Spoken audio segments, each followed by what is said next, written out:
ፍቅሪ ሓይልና ህይወት እዩ ነቲ እንነብሮ ናብራ ትንፋስ ሂቡ ህያው ይገብሮ በዝ ድማ እዩ ካብቶም ናይ ወዲ ሰብ ህላውነት ዘድልዩ ቀንዲ ባእታታት ዝስራዕ ኣብ መጽሓፍ ናይ ጭውነት ገንፂልና ተቀዳማይ ምዕራፍ ንረኽቦ ፍቅሪ እዩ ንፍቅሪ ክንገልጽ ተጀሚርና ምውድኡ ከሸግረና ይኽእል እዩ ግና ንኹልና ፍጡራን ዝተዋህበ ዓብ ጸጋ ምዃኑ ክንርዳእ ይግባእ ካብቶም ኣብ ላዕሊ ናሕሲ ኮይኖም ፍቅሮም ዘጋላለጹ ረጋቢት ጀሚርካ ክሳብ እቲ ምዕቡል እንስሳ ወዲ ሰብ በዝ ድማ ከይኮነ ኣይተርፍኒ እዩ መዓልቲ ተፈሊላ ኣብ ዓለም ሙሉእ ዘሎ ሰብ ዝክራን ዘብዕላን 14 የካቲት ሰላም ተኸታተልቲ ኮራል ሚድያ ነዚ በዓል ምርኩስ ምግባር እምበር ዘገርሙ ዘስሕቁን ዝምህሩን ሓቀኛ ዛንታት ፍቅሪ ሒዝናልኩም መጺና ኣለና ነቶም በዛ መዓልቲ ፍቅሮም ዘስተማቕሩ ንዝቐሪሑ ዋይኖም ነዛ መደብ ከታተልዋ እቶም በይኖም ኮይኖም ጽሙዋ ዝባሕቶም ድማ ክዘናግዑላ እናዓደምና ናብቲ ቀሪብናዮም ዘለና ሓቀኛ ዛንታት ከነብለኩም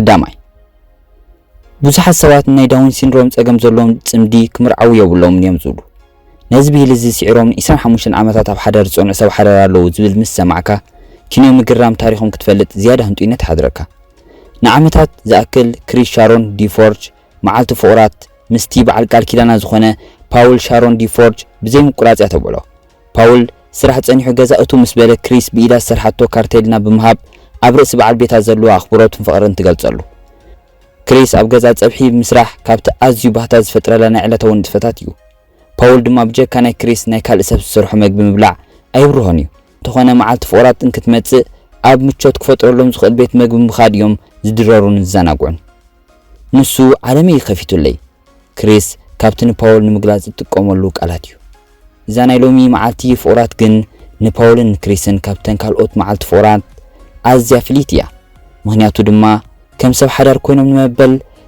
25 ዓመቶም ማለት ብራዊ ኢዮቤል ዘውዕሉ ስለ ዝኾነ ንኻልኦት ሰብ ሓዳር ከም ሓደ ምዕራፍ ናይ ህይወት ክኸውን ይኽእል እዩ ንፓውልን ክሪስን ግን ብርቂ ነገር እዩ ምክንያቱ ንሶም ዳውን ሲንድሮም ኮይኖም ካብ ዝተወልዱቶም ናይ መጀመርታ ን25 ዓመታት ዝኣክል ኣብ ሓዳር ዝጸንሑ ሰብ ሓዳር እዮም ኣብቲ እዋን ናይ መርዖም ዝነበረ ግዜ ብዙሓት ካብ ቤተሰቦም ናይ ዳውን ሲንድሮም ጸገም ዘለዎም ሰባት ቃል ኪዳን ኣሲሮም ተመሪዖም ሓዳር ክገብሩ ብስለት ናይ ኣእምሮ የብሎም እዮም ዝብሉ እታ ካብ ግዜ ንእስነታ ጀሚራ ናይ መርዓ ስእልታት ካብ መጋዜን ቆሪጻ መንደቕ ናይ ገዛ መስቃል ትፈቱ ዝነበረት ክሪስ ንዓይንቲ ፓውል ምስ ጠመትኩ መጻየይ ኣው ተራእኒ ብምባል ከመይላ ቅድሚ 30 ዓመት ኣብ ቤት ሳዕስዒት ምስ ፓውል ኣብ ፍቅሪ ከም ዝወደቐት ትገልጽ ነዚ ናታ ተሓሳስባ ዝያዳ ዘራግሎ ድማ ምስ ተመርዓው ድሕሪ ስሞም ዘሎ ኣስማት ናይ ክልቲኦም ሓደ ዓይነት ክኸውን ወሰኑ ዘዚ መጾም ፈተና ኢድን ተታሒዞም ኳ ክስዕርዎን ተጸንሑ እዚ ናይ ሕጂ ፈተና ግን ኣዝዩ ዝኸበደ ኾኖም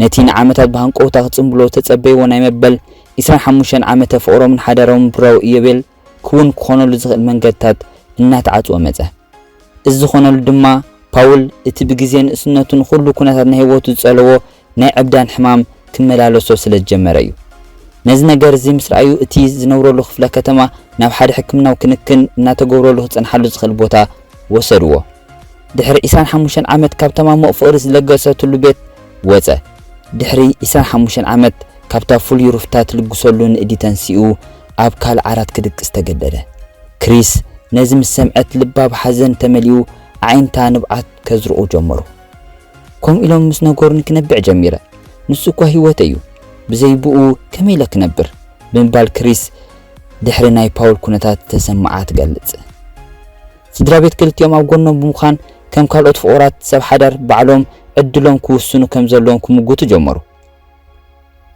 ንህይወቶም ባዕሎም ክውስኑ ኣለዎም እንታይ ጽቡቕ ከም ዝኾነ ንዕኦም ባዕሎም ይፈልጡ እዮም ትብል ሓፍቲ ክሪስ ዝኾነት ሱሳን ሻሮን እቲ ምሕዳር ናይታ ክፍለ ከተማ ፓውል ኣብ ቤት ናይ መጻሙት ክጸንሕ ከም ዘይክእል ወሰነ እንተኾነ እቲ ምሕዳር ናይ ከተማ ዝደልዮ ዓይነት ገዛ ምቕራብ ብምሉኦም ስድራ ቤት ክልቲኦም ወገናት ኣቤትቶም ኣስምዑ ኣብ መጀመርታ እኳ ኣቤትቶም ተሰሚዑ ዓብ ዓወት እኳ ተመዝገቡ ኩነታት ናይ ፓውል ግን ናብ ዝኸፍአ ደረጃ ስለ ዝበጽሕን ብዓረብያ ስንኩላን ክንቀሳቐስ ስለ ጀመረን ናብ 24 ሰዓታት ክትትል ክረኽበሉ ዝኽእል ቦታ ክወሰድ ግድነት ኮነ።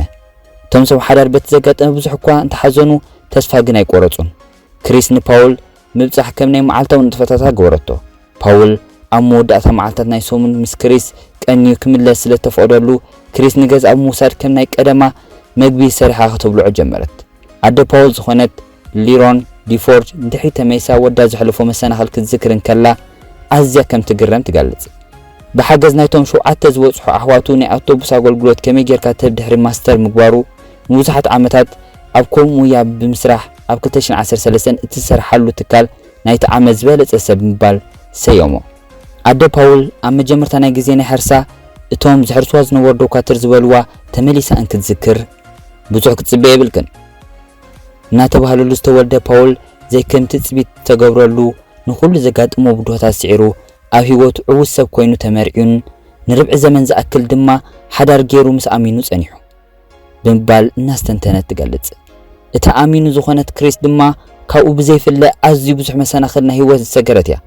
ናይ ወልዳ ድሌት ንዓ ኣብ ምሕጋዝ ክትገልጽ እንከላ ቆልዓ ኣብ ዝነበረትሉ ግዜ ኣብ ሓደ ናይታ ክፍለ ከተማ ኢንስቲትዩሽን ንኽትሕገዝ ምስ ኣተወት ድሕሪ ዓመት ኣቦኣ ዓሪፉ። ኣዲኣ ድማ ቡርቱኣ ሓሚማ። በዚ ድማ ካብ ስድራቤታ ተፈልያ ዘሕለፈቶ ህይወት ኣዝዩ ከቢድ ከም ዝነበረ ትገልጽ። ትማሊ ይኹን ሎሚ ግን ሓደ ዝተለወጠ ነገር ኣሎ። ንሱ ድማ ሰባት ንዓይ ክሪኡ እንከለዉ ብምቅንታው ድንዝስቲ ምባል ይጸርፉኒ። እዚ ነገር እዚ ድማ ልዕሊ ዓቐን ይጎድኣኒ ብምባል ትውስኽ ክሪስ። ተሓቂ ግናቶም ከምዚ ዓይነት ኣተሓሳስባ ዘለዎም ሰባት ህይወት ናይ ክሪስ ከመይ ዝበለት ሃብታምን ብዓወታት ዝተመልአትን ምዃና ኣይፈልጡን እዮም። እዞም ሰባት እዚኦም ነቲ ሕማም ሽኮር ዘለዋ ክሪስ መዓልታዊ 4 ግዜ በዓላ መርፍእ ናይ ኢንሱሊን ነብሳ ክትወግእ እንከላ ምስ ዝርእይዋ እውን ኣይመድነቕዋን። ንሳቶም ክሪስ ከመይላ ናይ ካልኣይ ደረጃ ትምህርታ ወዲያ ንፍዕቲ ከሻኒት መግቢ ኮይና ወይ ድማ ከመይላ ንጎተንስያ ናብቲ ትሰርሓሉ ናይ እንዳ ፖስታ ምብጻሕ ስራሕ ትኸይድ ክርድኦም ኣይክእልኒ። ንሳቶም ነቲ ቃል ዝኣተወትሉ ኪዳና ሓልያ ን25 ዓመታት ኣብ ሓደራ ጸኒዓ ክርእዩ ኣይክእሉን እዮም። ምክንያቱ ናይ ድሑር ዝኾነ ተሓሳስባ ንዒንቶም ጋሪድዎም ስለ ዝርከብ። ክሪስን ፓውልን ከምቶም ኣብ ናይ ደራሲ ሼክስፒር ዘሎ ገጸ ባህርያት ሮሜን ጁልየትን ወይ ድማ ከምዞም ኣብ ዓድና ነይሮም ዝበሃሉ ብታሪኽ ጥራይ ንፈልጦም ኦቤርን ሆሚን ኣይኮነን እቲ ፍቕሮም። ናቶም ፍቕሮም ፍሉይን ፍጹምን እዩ። ትሕቴና ኢኹም ተባሂሎም ብሰባት ከም ዘይተዘለፉ ንሳቶም ግና ብፍቕሪ ልዕልቶም ሙሉኣት ሰባት ኢና ዝብሉ ምዃኖም ብግብሪ ኣርዮም። እወ ኣብዚ ሓቀኛ ዝኾነ ፍቕሪ ዝሃደመሉ ግዜ ንሳቶም ግን ኣብኡ ጸኒዖም ብምባር ህይወቶም ሙሉእ ብደስታ እዮም ኣሕሊፎማ። ከምዚ ናይ ክሪስን ፓውልን ፍቕሪ ነቶም ክሳብ ሕጂ መጻምቲ ብዘይመሓስኩም ጸሚኩም ዘሎ ንምንየልኩም። ምክንያቱ ነባር ዝኾነ ፍቕሪ ኣድማሳዊ ዝኾነ መልሲ ንኹሉ ናይ ወዲ ሰብ ጸገማት እዩ። ንዝቆሰለ ይሕክም፣ ንዝተሰብረ ልቢ ይጽግን፣ ጸላእቲ ንዝነበሩ ድማ ኣብ ሓደ የጣምር፣ ንዕቤት ድማ የተባብዕ። እዚ ዓይነት ፍቕሪ ድማ እዩ እቲ ኣብ ኩሉ ቦታን ኩሉ ግዜን ክህሉ ንደልዮ። ፓውል በቲ ዝሓደሩ ሕማም ኣመበል 56 ዓመቱ ብ28 መጋቢት 2019 ክዓርፍ እንከሎ ክሪስ ድማ ድሕሪ እቲ ዘሕለፈቶ ናይ ምንባር ቃልሲ ኣመበል 65 ዓመታ ብ11 ግንቦት 2024 ዓሪፋ።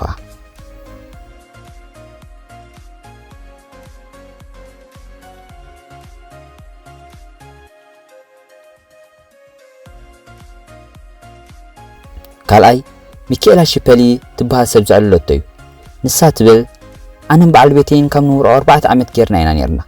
መዓልቲ ፍቑራት ነውዕሎ እኳ እንተነበርና ድሕሪ መርዓና ግን ብዙሕ ኣይኮናን ነርና። ኣብ የካቲት 14/1989 እዩ ነይሩ። በዓል ቤተይ ንኣይ ዘሕጉስ ህያብ ክገዝኣለይ ኮለል ክብል ውዒሉ ሓንቲ ንኣቃልብኡ ዝሰሓበት ሕቋፍ ዕምባባ ረአየ። ነታ ዝበህጋ ዕምባባ ድማ ዋጋኣ ድሕሪ ምሕታት ገዚእዋ ንገዛ ሒዝዋ መፀ።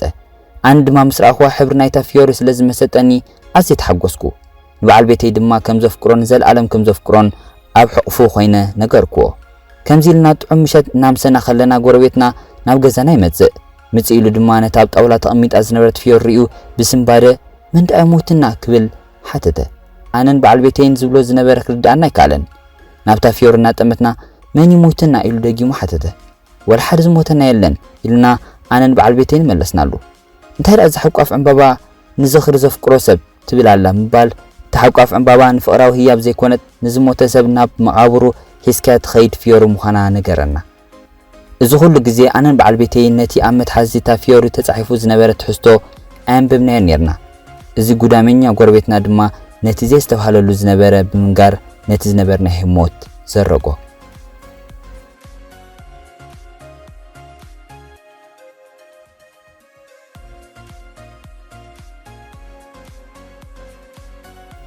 ሳልሳይ ወዲ 69 ዓመት ኣቦይ ኣብ ናይ ምብጻሕ ስራሕ ይሰርሕ እዩ። ኣብ መዓልቲ ፍቑራት ዝተፈላለዩ ፍዮሪታት ገዛ ኸይዱ ከብጽሕ ድሕሪ ምውዓል ናብ ሓደ ገዛ ፊዮሪ ዝደልየ ሰብ ምስ ከደ እዚ ዝኸፈቶ በዓል ገዛ ዓይነ ስውር ኮይኑ ጸንሖ። እቲ ዓይነ ስውር ዝደልየ ፊዮሪ ምስ ተቐበለ ገንዘብ ክህቦ ናብ ውሽጢ ኣተወ። እቲ ፊዮሪ ዘባጻጽሓሉ ሰብኣይ ድማ እንተሓጎዞ ብምባል ደድሕሪ ኣተወ። ናብቲ ገዛ ምስ ኣተወ ግን ዘይተጸበየ ትርኢት ጸንሖ። በዓልቲ ቤት ናይቲ ዓይነ ስውር ጥራይ ነብሳ ኣብ ዓራት ተጋዲማ ረኣያ። ብስምባሪ ካብቲ ገዛ ድሕሪ ምውጻእ ገንዘቡ ተቐቢሉ ናብታ ቦታ ስርሑ ኸደ። ነቶም መሳርሕቱ ኣኪቡ ድማ ከምዚ ብምባል ነቲ ዘጋጠሞ ነገሮ። ገርመኩም እታ በዓልቲ ቤቱ ክትውለድ ከላ ጌራቶ ዝነበረት ክዳን ጌራ ያጸኒሓትኒ እንተኾነ ቅድሚ እቲ ክዳን ምግባራ ከተስተሮ ነይርዋ ኢሉ እውን ኩሎም መሳርሕቱ ብስሓቅ ቀተሎ።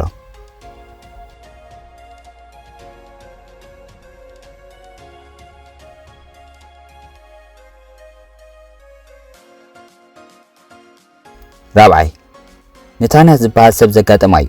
ታንያ ዘይትጽቢታዊ ነገር ምግባር ኣዝያ ትፈቱ። ኣብ ኮው ድማ ኣዝየ ንፍዕቲ ሰብ እያ ምባል ንነብሳ ተድንቓ። ሓደ መዓልቲ ፍቑራት ድማ ንኣፍቃሪኣ ኣማን ብዘይተጸበየ ነገር ከተሐጉሶ መታኒላ ካብ ብቕንያቱ ክትዳሎ ቐንያ። ኣብ ሓደ ኣብታ ከተማ ዝርከብ ዝበለጸ ሆቴል ክፍሊ ድሕሪ መሓዛ ነታ ክፍሊ ብቐይሕ ፊዮርን ድሙቓት ሽምዓታትን መልኣታ። ዝስተ ዋይን ዝብልዑ ቸኮላታትን ድማ ብምቕራብታ ክፍሊ ንኽትኣትዋ ኣዝያ ተብህግ ኮይና ነበረት። ኣማን ናብታ ዝተባህላ ሆቴል ኣብ ዝመጻሉ ብኣጋጣሚ ሓንቲ ካብ ቀደም ዝፈልጣ መተዓቢቱን መሓዙን ጓል ኣብኡ ሰራሕተኛ ኮይና ጸንሓቶ። ድሕሪ ምዉቕ ሰላምታ ድማ እንታይ ክገብር ከም ዝመጸ ናብታ ሆቴል ሓተተቶ። ኣፍቃሪቱ ከም ዝዓደሞቶ ናብታ ክፍሊ ክትመርሖን ነገራ። ተታሒዞም ድማ ናብታ ታንያ ዝነበረታ ክፍሊ ብሓንሳብ ከዱ። ታንያ ኣማን ኣፍቃሪኣ ምስ ኳሓኳሓ ከፊታ ነቲ ኣብ ውሽጢ እታ ክፍሊ ዘዳለወቶን ዘወቅወቶን ብህንጡይነት ከም ዝሪኦ ክትገብር ደልያ እያ ነይራ። እንተኾነ ታንያ ነቲ ማዕጾ ምስ ከፈተቶ ዘይተጸበየቶ ነገር ኣብ ኣፍ ደገ እቲ ሆቴል ጸንሓ። ኣማን ኣፍቃሪኣ ኣብ ኣፍ ደገ ምስ ሓንቲ ጓል ሄዋን ጸንሓ። በቲ ዘጋጠመ ክስተት ታንያ ኣዝያ ሓረቐት።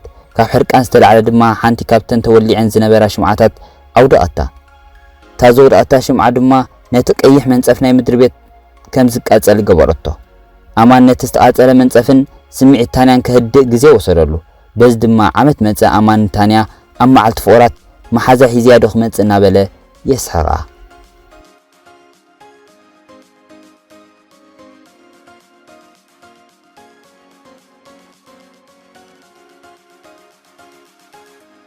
ሓምሻይ ኦፔራ ትበሃል ሰብ ንዊልሰን ዝበሃል ኣፍቃሪኣ ትድውለሉ እሞ ፍቕሪ ሎሚ መዓልቲ ፍቑራት እዩ፣ ስለዚ ገዛ ምጻእ እሞ ናይ እስጳኛ ፊልም ብሓንሳብ ኮይና ንርኢ በለቶ። ዊልሰን ናይ እስጳኛ ቋንቋ ስለ ዘይክእል ነቲ ዕድመ ነጸጎ። እንተኾነ ኦፔራ ዝገበረት ጌራ ከተእምኖ ስለ ዝነበራ ብእንግሊዝ ኣብ ታሕቲ ጽሑፍ ከም ዘለዋ ብምንጋር ብሓደ ኮይኖም ነታ ፊልም ክርእይዋ ከም ዝኽእሉ ነገረቶ። ዊልሰን ብዙሕ ከይተሓጎሰ ናብ ገዛ ኣፍቃሪቱ ከደ። ድሕሪ ብሓንሳብ ምድራሮም ድማ ኦፔራ ላፕቶፕ ኮምፒተር ወሊዓ ከተርእዮ ጀመረት። እታ ፊልም ኣዝያ ኣብ ናይ ፍቕራዊ ስምዒት ትርኢት ኣብ ዝኣተወትሉ ዊልሰን ናብ ኣፍቃሪቱ ግልጽ እንተበለ ኣፋ ከፊታ ደቂሳ ነበረት። ከተስኣ እኳ እንተፈተነ ምትንሳእ ኣብየቶ። እታ ፊልም ዝያዳ ክትስሕቦ ስለ ጀመረት ግን ኦፔራ ካብ ደቃሳ ምትንሳእ ገዲፉ ነታ ፊልም ክዕዘባ ጀመረ። እታ ፊልም ክትውዳእ ኣብ ዝቐረበትሉ ኦፔራ ካብ ደቃሳ ተንሰት። እታ ፊልም ድማ ብዙሕ ከይጸንሐት ተወድአት። ከምዛ ምስኡ ክትርጽ ጸንሐት ድማ ርኢኻ እዛ ፊልም ክትጽበቕ በለቶ። ዊልሰን ብሕርቃን እንታይ ኢልኪ ደቂስኪ ወዲ ኢክያስ ሕጂ ጽበቕቲ ሂዶ ገለ ትብሊ ብምባል ወጨጨ።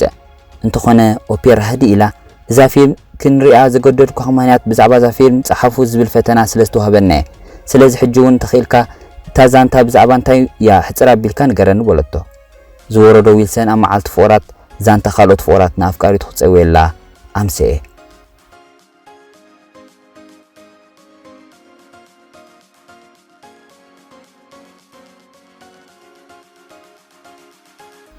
ኣብ መወዳእታ እምበር ኣብ ቲክቶክ ብናይ ዓዳዊ ላህጃን ገርህ ዝኾነ ዕላላትን ዝያዳ ካብ ዝፍለጡ ዝኾነ ኣብ ናይ መጀመርታ ናይ ፍቕራዊ ቆፀርኡ ዘጋጠሙ ካብ ዝዕለሎ ናበኹም ብምባል ኢና ክንሰናበተኩም።